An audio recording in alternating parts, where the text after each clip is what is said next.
Democrats forget the last election, winning future ones might be about to get even harder. And it's got nothing to do with the border or inflation or trans rights or Trump, and everything to do with the numbers on this spreadsheet. They reveal how many Americans pack up their things and move from one state to another. It's a lot, more than 7 million people in 2023. Now, my colleague Benjamin Applebaum, he writes about the economy for the New York Times. He went through this whole spreadsheet, scouring 2 decades worth of data, and he found something that should strike fear into every Democrat. Millions of people have moved out of California, New York, Illinois, and other blue states. And they're moving to Texas, Florida, North Carolina, Georgia and Arizona, red ones.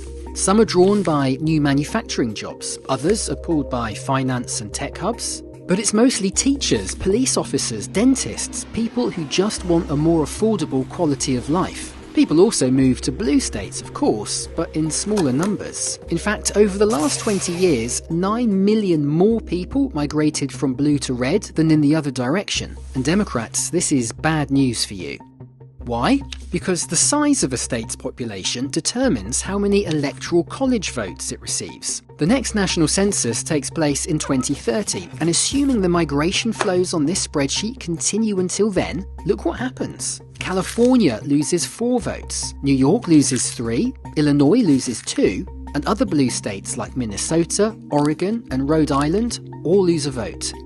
And they go, just like the people, to those red states. In total, this reallocation could cost Democrats 12 electoral college votes, and don't forget, this would be locked in for a decade, until the next census.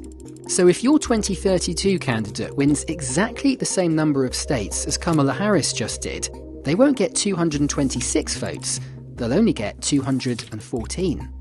Democrats have been dreaming for decades that these population shifts would help turn red states purple. Instead, Texas and Florida have simply become bigger red states.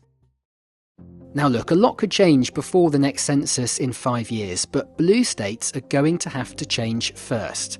People still want to live in California and New York, but the cost of living must come down. If the Democratic governors of these states want to avoid a decade of electoral oblivion, they have one job: make their states places people can afford to stay.